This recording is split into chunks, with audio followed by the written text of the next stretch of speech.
I have decided to make a political party founded on our four principles: reason, capitalism, secularism, and republicanism. And these ideas have been culminated in my adaptation of the Federalist Party. This shall be my only affiliation from now on, and I am fairly confident I will make this national all in due time.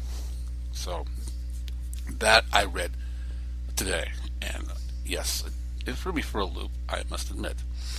But as I said, I haven't done the research yet on this, and this comes on the heels, yes, unfortunately, of me putting down my platform for my movement. So shall these movements coincide? Shall these movements go against each other? I don't know. As I said, this is news to me. And I am going to make sure that I definitely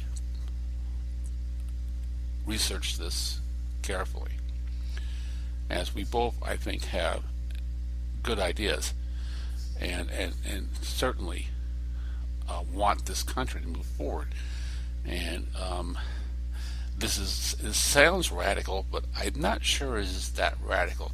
As I says, look at the four principles: reason, capitalism, secularism, and republicanism. Yes, I'm concerned about that last one, and the capitalism that has failed us certainly needs to be reformed. So I'm hoping he's willing to do that with his party. Nonetheless, I will move forward with my first seven parts of my platform. The parts of my platform are hopefully all inclusive to any relative discussion on any situation as far as what's going on today in our politics. And they're very basic, and still at the same time I think they're very all inclusive to any party that desires the citizens to be happy and wealthy and have fair choices and have fair opportunities. So I will get to that now, if you don't mind. Come on, Robin. To the Batcave. We haven't one moment to lose. Freedom, baby, is never having to say you're sorry. This is revolution. So in pertinence, in pertaining to the Federalist Party that my cohort has began, as I've said, I will take it in great consideration because I find him to be very wise. I've read his writings on political matters, and he's been a blogger on the Patriots Watchtower movement, and actually, if all else, he actually is the reason the movement is now here. So he obviously deserves attention, and I'm going to give him every benefit of the doubt, and I will read those books, sir, because I too want this country to be better. So as I had mentioned in my last show, I was going to give a platform, and I picked 7 things, and I made it very inclusive, which is to say that these paragraphs I'm about to announce to you cover a very wide spectrum, and if reasonably followed, if anybody has any way to disobey what's being said, then they're not reading everything right, because these are very seriously, easily outlined ways for mankind to continue in peace, basically. And it's not just a platform for the America, it's a platform, in other words, for everyone, the worldwide, and a way for us to include the world in our view without extending our reach militarily to that point. So these are my platforms for my movement, so to speak. And I'm not developing a party. What I want is a bunch of people in agreement that these very principles make sense, okay? And it makes sense in a way that you can use these principles toward any situation, toward what you want to say, about arms control, gun control, what you want to say about abortion, what you want to say about the Iran negotiations. Anything can pertain to this if you read it right. Or you don't have to read it right, you just read it and it tells you. It will give you a easy guideline to how we should proceed with this idea that I put forth. So this is it. This is the Patriots Watchtower Constitution, so to speak. The first 7.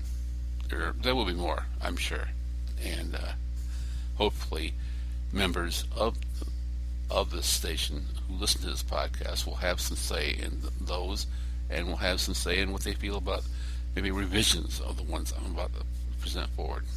I don't know. We'll see. Number 1, that in the very beginning of our Constitution lays the groundwork for all policies of our governing. That is to say that all men are created equal and afforded certain inalienable rights that include the right of life, liberty, and the pursuit of happiness. Now, from this groundwork, the Patriots Watchtower will ascertain that every race, sex, and personal sexual orientation deserves the right to live a life of normal opportunities, reasonable expectations, and with no law to interfere with the pursuit of happiness. So that's number 1 on my list. As K Billy's super sounds of the 70s weekend just keeps on trucking.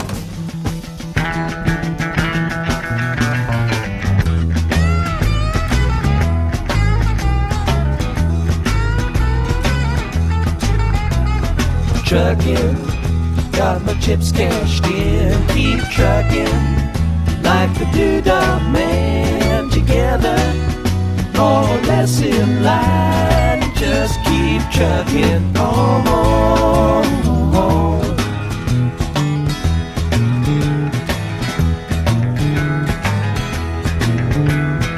Arrows of neon and flashing marquees out on Main Street. Chicago, New York, Detroit, and it's all on the same street. A typical city involved in a typical daydream. Hang it up and see what tomorrow brings. Dallas, got a soft machine. Houston, too close to New Orleans. New York, got the ways and means and just won't let you be.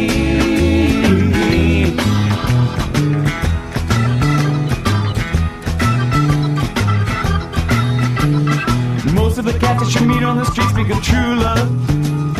Most of the time they're sitting and crying at home. One of these days they know they gotta get going. Out of the door and down to the street all alone.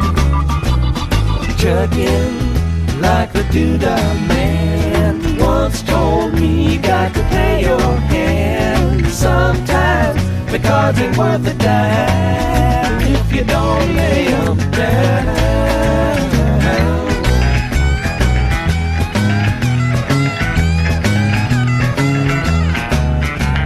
Sometimes the light's all shining on me.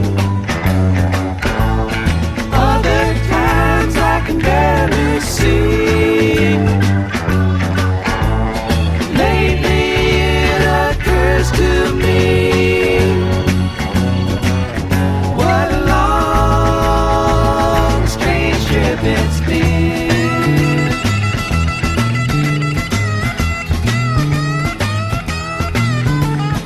What in the world ever became of Sweet Jane? She lost her sparkle, you know she isn't the same. Living on Reds, vitamin C and cocaine. All a friend can say is ain't it a shame? Trucking up the Buffalo, been thinking you got to mellow slow. It takes time to pick a place to go and just keep trucking on.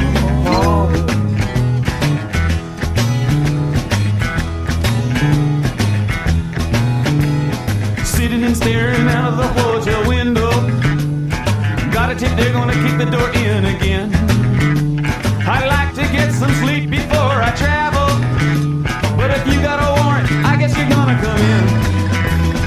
Busted down on Bourbon Street, set up like a bowling pin, knocked down. It gets to wearing thin, they just won't let you be.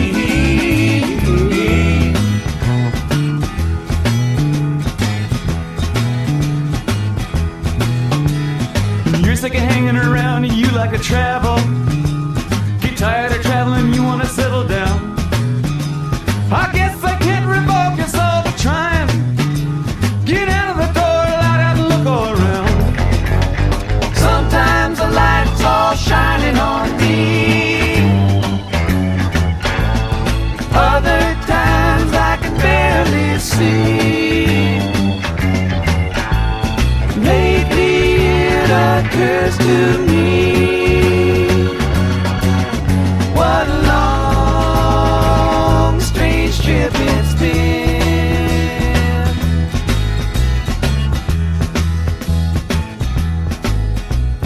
Trucking, I'm going home. Whoa, whoa, baby, back where I belong. Back home, sit down and patch my bones and get back trucking. Home, home, home, home.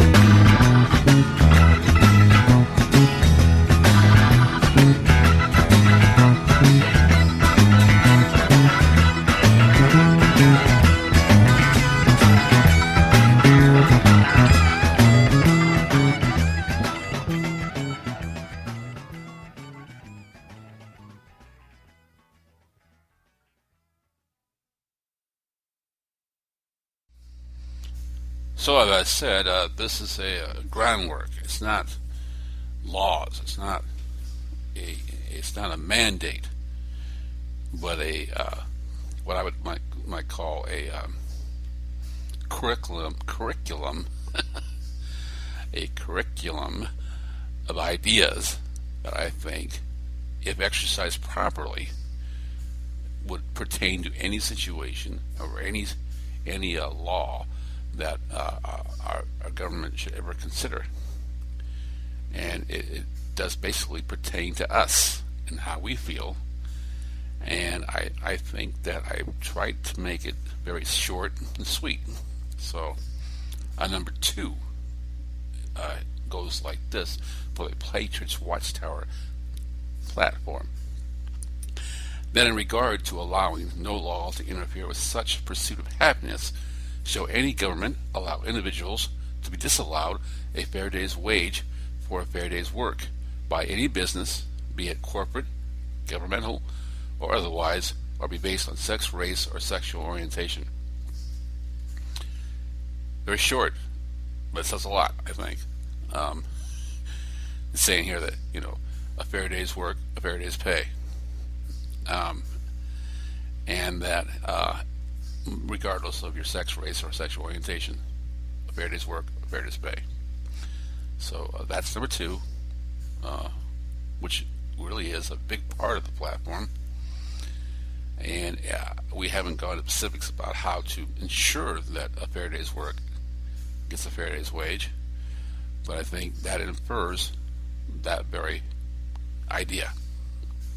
There was something else going on in Jedi. I never noticed it till today.